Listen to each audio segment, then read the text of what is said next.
We remain steadfast in our commitment in delivering local news that matters, stories that inspire, enriching the lives of Filipinos in the Philippines and across the globe. This is your GMA Regional TV, kapuso ng bawat Pilipino.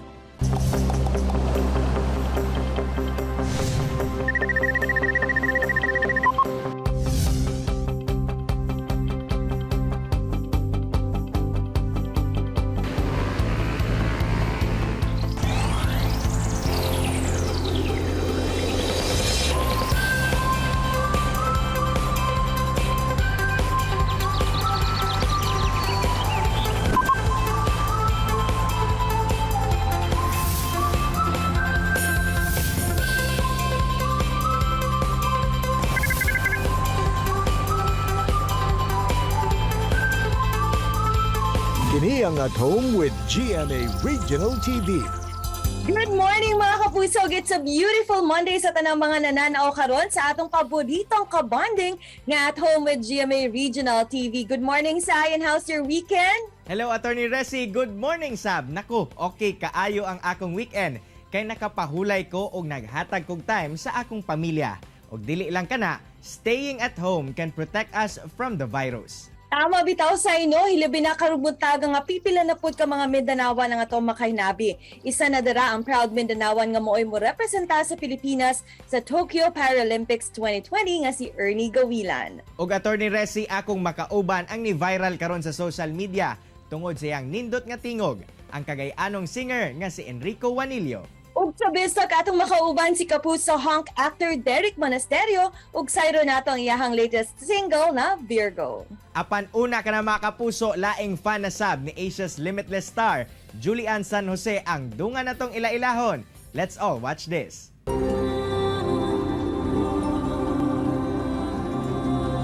Hi everyone, I'm Erica Julian, a Julian San Jose fan. So Julian sounds like Julian lang, di ba? Nai-inspire ako sa mga moves niya, sa mga dance niya. For me, unique yung mga music niya. And pag maririnig mo lang siya, uy, si Julian yun, di ba? It gives you this some like LSS. Nakaka-LSS yung mga songs niya. Isa sa mga original songs na nagustuhan ko sa kanya is yung Free, plus yung dance moves. Napaka-swag lang talaga.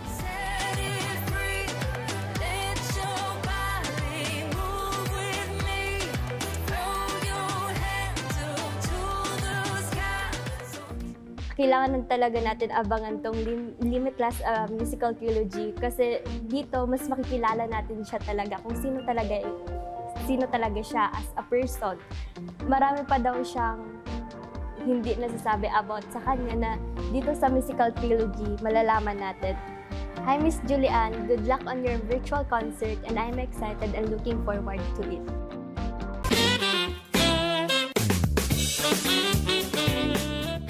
Maayong buntag mga kapuso, it's Bistag time na sab. This morning, atong kamustahon pagbalik si kapuso hunk actor Derek Monasterio. Maayong buntag, Derek, and of course, it's so great and awesome to have you back here sa At Home with GMA Regional TV. Give us a life update to what's up with you this past few days. Yes, maayong buntag everyone and attorney maayong buntag. Ito, nasa bahay lang. Can't go out of the house, so usually nag-workout lang ako and nagluluto sa bahay. Yun. Kailan ba nag-umpisa, Derek, yung passion mo for music? Una kong beses kumanta was there's a voice lesson sa neighbor ko. So parang I went with my sister kasi my sister enrolled. At that time I wasn't planning to go. So, I brought my sister there and then nakita ko ang daming mga bata na ang galing kumanta. Tapos ang ganda ng song kasi nag-stay ako doon tapos kumanta ako, nakikanta ako sa kanila tapos nag-enroll din ako. Tapos yun, from there feeling ko yun yung parang isa sa mga pinaka-seryosong moments ko sa pagkanta, yung voice lesson na yun. Please tell us more about your new single and your inspiration behind the song Virgo. Virgo, very, very catchy. At first, ginagawa namin yung nag-meeting kami. We're trying to come up with a song. Tapos sinabi ko sa team kung ano yung gusto ko. Sabi ko gusto ko something fresh, something that millennials can relate, and something that has LSS. So yung tipong after mong pakinggan, kakantahin mo na siya kahit isang beses mo na siyang pakinggan. Tapos gusto ko medyo recent, medyo pop, medyo parang The Weeknd yung vibe na may party vibe pero may sinasabi ring malalim, ganun. Nung una, sinabi pa lang sa akin yung title, parang ako, wow, I think this is gonna be good. Tapos pinakinggan ko siya. Nung una parang, oy, ganda to ah. Pero hindi yung parang wow. Pero ang ganda na ito ah. Tapos nung after kong pakinggan siya, hiningi ko yung copy. Tapos pinakinggan ko ulit. Tapos pinakinggan ko ulit ng pinakinggan. Hanggang sa yun yung ginagamit kong workout song. Habang nag-workout ako, yun na yung song.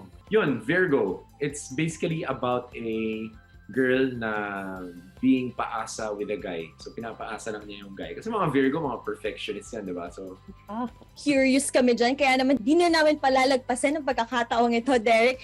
What's your favorite line of the song? And can we hear naman a few lines from you? living in your vivid fantasy, diving into endless ecstasy. Thought I was the one to make you fall. Here I am stuck waiting for your call. Wow, thank you very much for that song. Derek, excited na kami mapakinggan ang full song ng Virgo. Saan ba namin ito pwede ma-download? Of course, it's actually airing right now. You can listen to it sa Spotify. And kung gusto nyo i-extra support, pwede nyo siyang i-download sa iTunes. And of course, mapakinggan din siya sa YouTube Music. Yun. Yan. Marami sa ating mga taga Mindanao na nanonood ngayon. What is your message naman for all of them? Yes, ang message ko sa inyo is, alam kong lahat tayo nabubore sa bahay dahil sa nangyaring pandemic na to. Pakinggan nyo na lang yung song ko para hindi kayo mabore. Tapos magkaroon kayo ng virtual party with your friends with my song. So, yun. Mangyayari din yan, Derek. Thank you very much. Daghang salamat for joining us once more dito sa At Home with GMA Regional TV. Salamat, attorney. Thank you guys. Thank you po. And that was Kapusong Derek Monasterio. Chill lang mo mga kapuso, kamubalik pa ang At Home with GMA Regional TV. Kini ang At Home with GMA Regional TV.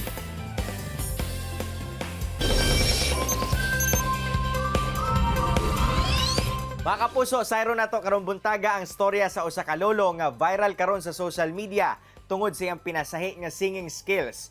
Tungod nga nakahatak og nakatando gayud siya sa kasing-kasing sa mga netizens. Atong ila-ilahon si Tay Enrico Wanilio gikan Cagayan de Oro City. Tay Enrico, mayong buntag og dayon dinhi sa At Home with GMA Regional TV. Kamusta ka? Mayong buntag. Okay lang. Ni ako karon sa balay sa dool diri sa construction site. Maayo kay okay ra ka tay, pero karon tay viral na kaayo sa social media ang imuhang video nga nakita nga nagkanta-kanta ka. Pero unsa ba ang imuhang storya tay? Unsa ba imong mga experience sa pagkanta sukad pa kaniadto?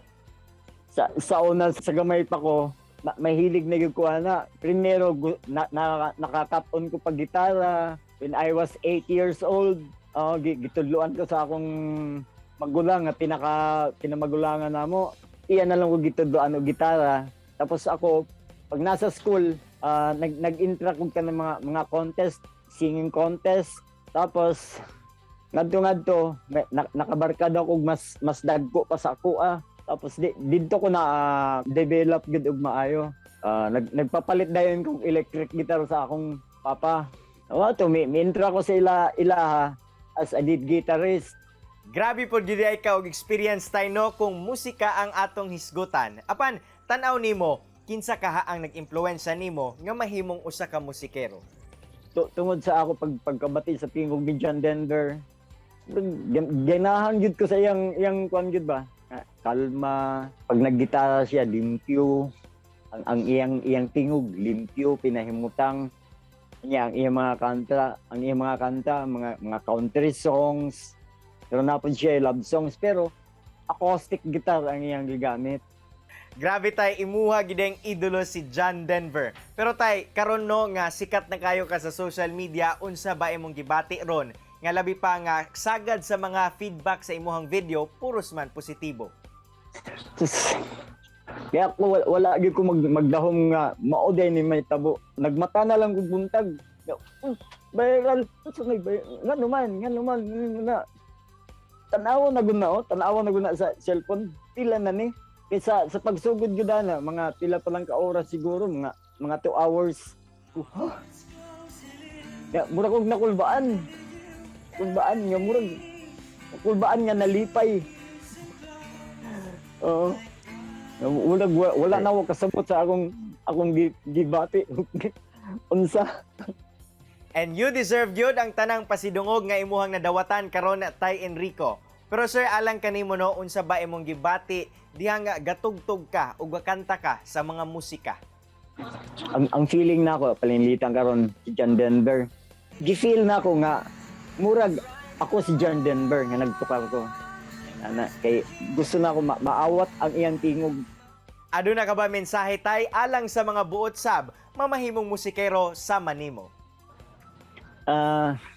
Ako lang makuan sa ilaha nga kung muingon mo nga dili gid mo ka mao dili man kumuto anang muingon nga hilig ko gitar pero ang gitar dili hilig sa ako. Kung maningkamot gyud ka, willing gyud ka, imo gina siyang tun-an. Og syempre, di mi musugot nga dili makadungog sa imuhang golden voice Tay Enrico. Pwede ba nimo kantahan ang ato mga kapuso viewers karong buntaga? Wala may problema. Alright, mga kapuso, ania na si Tatay Enrico. Perhaps love is like a resting place, a shelter from the storms. It exists to give you comfort, if it's there to keep you warm. And in those times of trouble, when you are most alone, the memories of love will bring you home.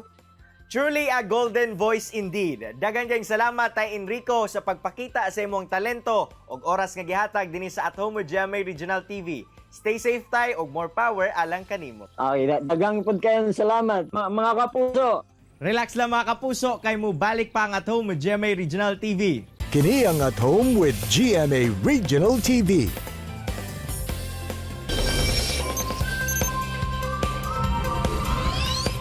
Mga kapuso, this morning, usa ka proud Mindanaoan ang mo'y mo representar sa Pilipinas sa Tokyo Paralympics 2020. Atong sayron karon ang journey sa Davao Paralympic swimmer nga si Sir Ernie Gawilan. Maayong buntag Sir Ernie og welcome dito sa At Home with GMA Regional TV. Kamusta nakakaron sir? Una sa lahat ay sa tanan ma'am, mayong buntag sa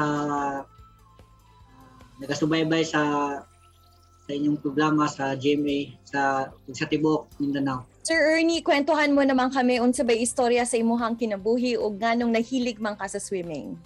Nag-start ko og swimming mga nasa 11 or 12 years old akong edad ato. Tapos gidala mo ko sa usa ka tawo nga si Sir Inting Kirazini sa foundation sa Samal Island. Tapos dito ko na nakabalo og swimming. Kay tungod kay ang gipuy-an namong resort nasa sa dagat yun mismo, so unlimited among ang pag-swimming sa dagat. Motong na-discover na ko ang paglangoy. Sir Ernie, pwede po ba nimo ma-share sa amuha kung unsang mga klaseng preparations or trainings ang imuhang ginabuhat in preparation for Tokyo Paralympics 2020? Sa pagkakaroon ma'am, medyo tungod sa COVID lagi nga nagakalat sa ato ang nasod. Nagyapon mi ang among training yapon is nag-focus lang yapon mi sa amuang ginabuhat namo. Bali amuang ginabuhat namo kada adlaw nasa 6 kilometer ang amuang training namo kada adlaw. Puro mga speed workout na napod mi mileage mo na mong training. Sa baguhay lamang nga Tokyo Olympics 2020 and sa mga medalya na nakuha ng Pilipinas gikan sa atong mga 4 fellow Mindanaoans nga sina Nesty, Heidelin, Yumir at Carlo, mas nitaas ba ang inyong kumpiyansa na makuha pod ang gold medal sa swimming? Ang among kumpiyansa ma'am mas na boost jud mas na motivate jud mi og samot pod kay siyempre proud pod mi bilang isa ka atleta pod nga naay nakakuha na gyud og first ever gold ang Pilipinas sa Olympic. O kami na proud mi sa ila, na proud pud ko kay siyempre taga Mindanao pud ko. So mas kumpiyansa pud ko ma'am na may unta og nindot pud akong performance ito na buhaton. Kay ako mang ihatag gyud tanan ako ang panpod, ako ang kaya nako sa sports. Karon na mag-compete ka, hapit na sa Tokyo Paralympics 2020, Sir Ernie, kinsa man ang imuhang inspiration? Kani ako ang ginabuhat na ma'am, ako ning ginaalay nako sa ako ang lulog lula. Kay sila mong gud ang tong gamay pa ko sa una, sayo mong gud na wala ko ang mama nako tapos ako ang amahan ni hawa sa mga lugar. So bali sila ang sila ang murag kuan sa kuan nga pinaka magulan nako. So ako ning akong achievement, akong gusto nako sa ilahan nako ihatag.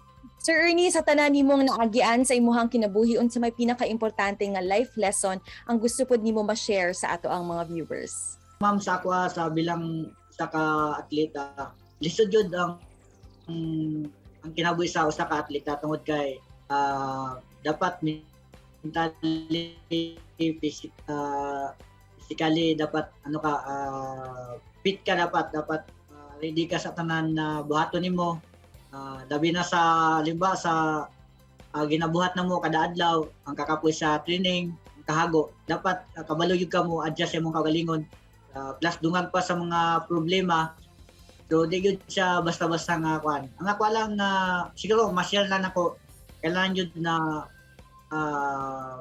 kuan ka, ready ka sa tanan na pwede may tabo kay sa sports manggod duhara ang paingnan sa usa ka atleta, pildi, daog. So dapat kabalo ka mo adjust tanan ana. Dapat kung nakay gusto nga maabot, imuha gyud siyang imuhang paningkamutan, imuhang sakripisyuhan og maayo. Tapos dapat kabalo ka mo makiguyon sa ubang tao o maminaw sa mga tao nga gusto mo tambag sa imuha. Daghan kaayong salamat, Sir Ernie, sa paggahin og panahon alang kanamo, and full support ang tibuok Mindanao ug ang tibuok Pilipinas alang kanimo, sir. Amping kanunay. Salamat. Ayog mga kapuso, say sa inyo Paralympian Ernie gawilan nga mas nidako gyud ang ilahang kumpiyansa na makadaog sa 2020 Tokyo Paralympics tungod sa kadaugan sa ilang mga kapwa-atleta sa Tokyo Olympics. Mao nang mga kapuso, ato silang suportahan sa ilang mga umaabot na dula. Samtang Attorney Resi, sukad bata pa lang nahasa na gayod ang singing talent ni Tatay Enrico Juanillo, ug karon social media sensation na siya tungod sa iyang ala John Denver na talento. Ug mga kapuso, available na pod ang latest single ni Kapusong Derek Monasterio nga Virgo sa tanang mga streaming platforms. Mao nang ato sab kining suportahan. Mga kapuso, tara inspired na kakaton kamo sa gi-share sa itong mga bisita karong buntaga. Sama na lang sa panultiyon ni Eric Thomas nga no matter how hard the battle gets or no matter how many people don't believe in your dream, never give up. Mga kapuso, makita pagbalik ang atong episode pinagi sa pagbisita sa www.gmaregionaltv.com ug ayaw kalimot na mag-subscribe sa official YouTube channel sa GMA Regional TV. See you tomorrow mga kapuso. Stay safe and healthy. Ako si Attorney Resi Rizada. Kinisab si Cyril Chavez. Buong puso para sa Pilipino.